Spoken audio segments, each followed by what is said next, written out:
Thomas, where have you been? Have you seen him? Of course I've seen him. He's risen, Mary. I've seen it with my own eyes. Jesus is risen from the dead. I know. I saw him outside the tomb. Outside the tomb. I can't even believe I'm saying those words.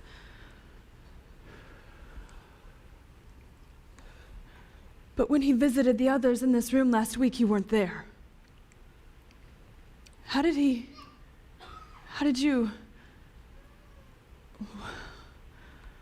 What happened?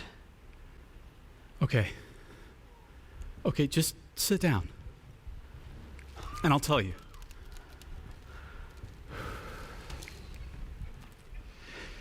Like you said, when he first came, I wasn't here. So when I saw all of them later and they were talking about it, I didn't know what to think. You didn't believe them, did you? No, it's not like that. I mean, we've all been hiding out, fearful for our lives. Nobody's sleeping. And then you start to hear rumors that he's alive, and, well, of course, that doesn't make any sense. Nobody's thinking straight. You don't know what to believe. Why wouldn't you believe all your friends? Why wouldn't I believe all my friends? I thought maybe he didn't really die on the cross. I mean, maybe he just fainted, and they thought he was dead. And when all of you got to the tomb on the third day, maybe he'd already been rescued. I mean, you said there were others there. Yes, angels. Okay. What I'm saying is, you've got to admit it's a lot easier to believe it if you see it with your own eyes. I can understand that. So when did you see him? So I came back here after he visited all the other disciples. They were all rejoicing. And of course, in my mind, I'm thinking, here I am, once again, Thomas the doubter, always on the outside looking in. So I told them I wouldn't believe it unless I saw it myself. That took nerve. It's much worse.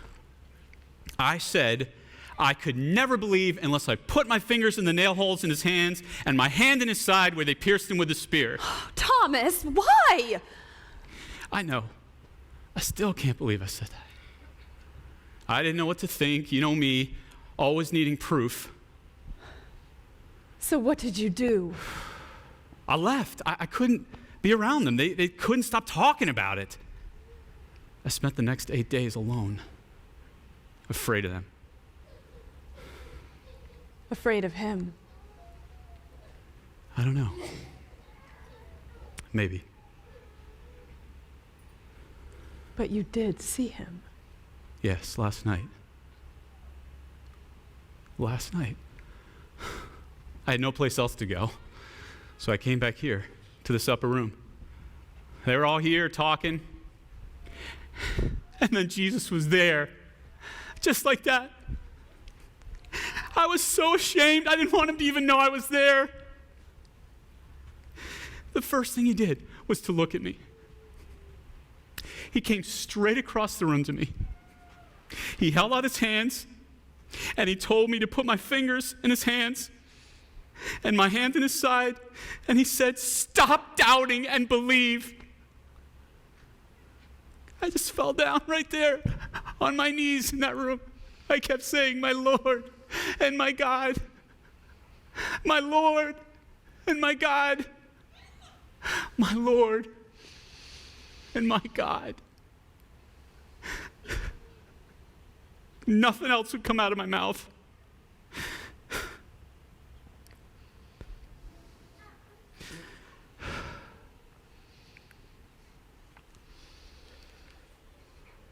If it makes you feel any better, I thought he was the gardener.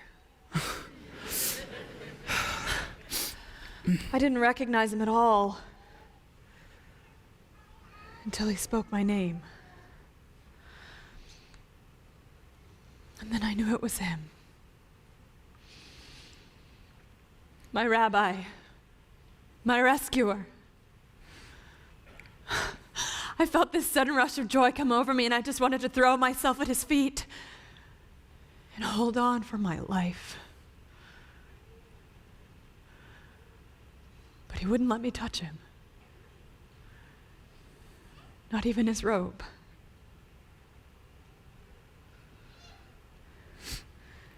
He stood before me like he always had. But it wasn't the same.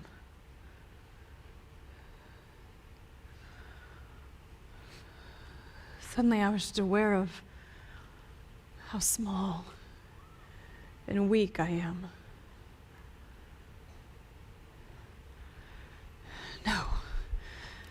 No, that wasn't it.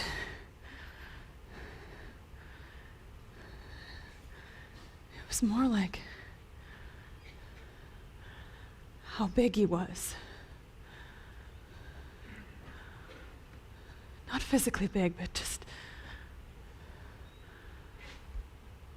Thomas, he is so much more than I ever thought he was.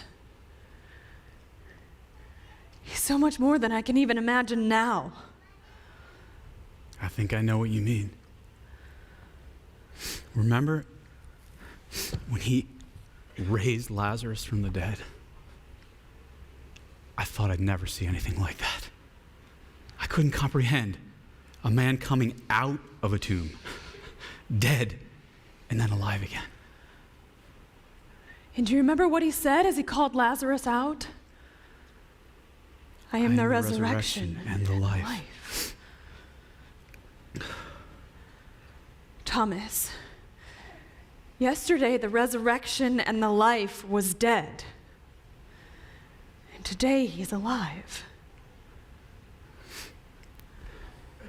He raised himself from the dead. What does this mean? I know.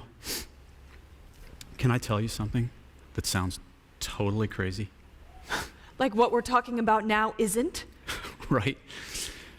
Well, ever since I saw him last night, I've been asking myself, why did he let me touch him?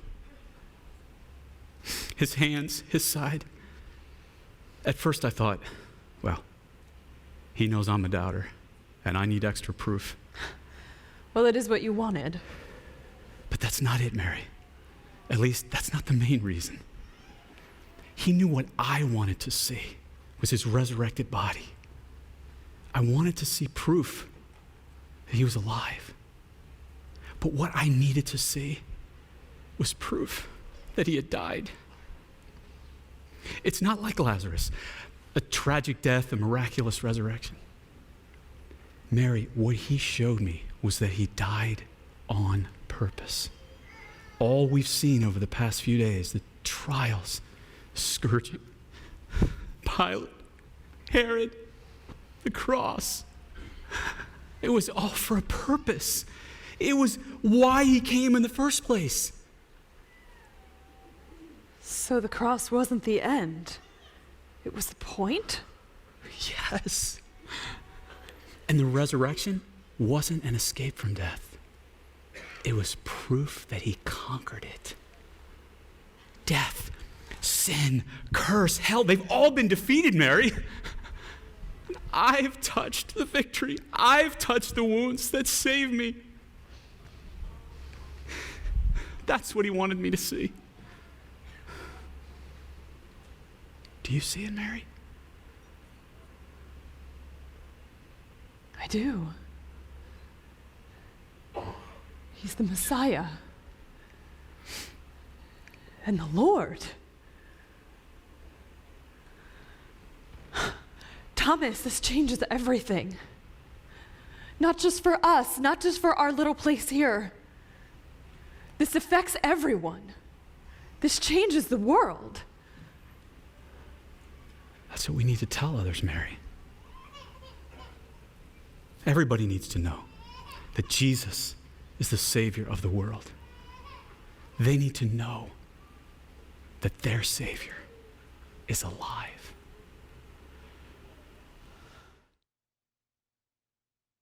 I hope you enjoyed that excellent drama from our past. I also hope you're freshly grateful for Jesus' power to save and to bring us from unbelief to belief. Church, God has been so faithful to us for the last 40 years.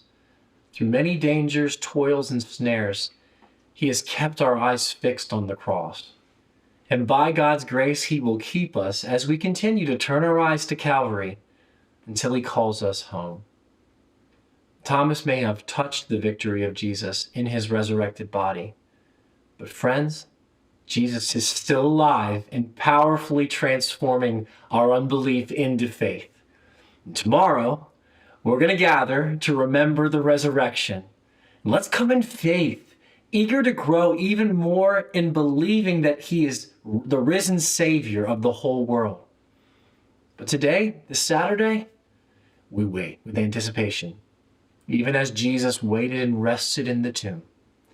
So enjoy this closing song written by Andrew Peterson that just reminds us of how God was in control and rested in the tomb the day before the resurrection.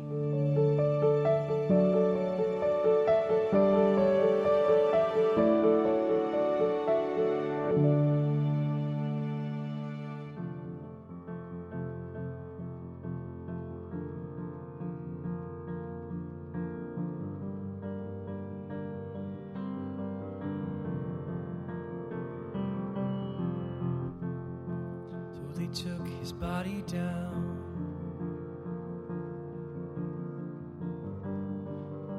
The man who said He was the resurrection and the life was lifeless on the ground now. The sky was red as blood along the blade of night. The Sabbath fell, they shrouded Him in linen. They dressed Him like a wound. The rich men and the women, they laid Him in the tomb. 6 days shall you labor, the 7th is the Lord's. In 6 He made the earth and all the heavens, but He rested on the 7th. God rested. He said that it was finished, and the 7th day He blessed it. God rested.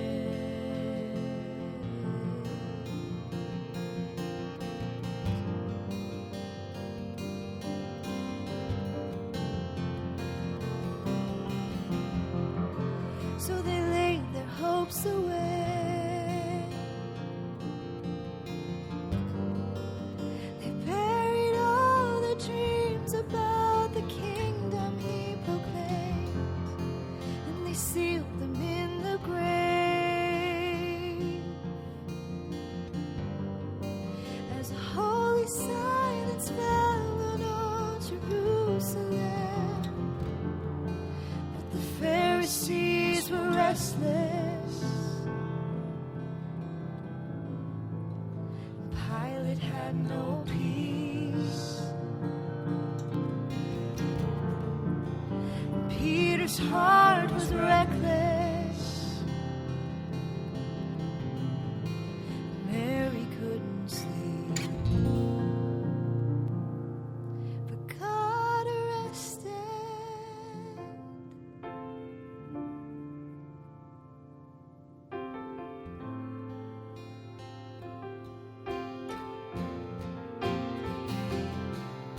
6 days shall you labor, the 7th is the Lord's. In 6 He made the earth and all the heavens, but He rested on the 7th.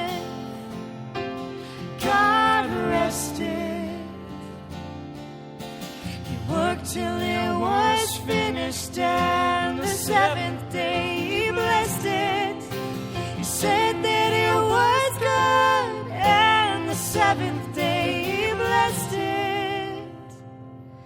God rested.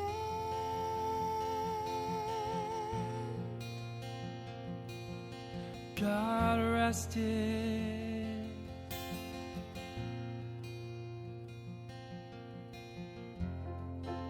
Sun Went down, Sabbath faded, the holy day was done in all creation.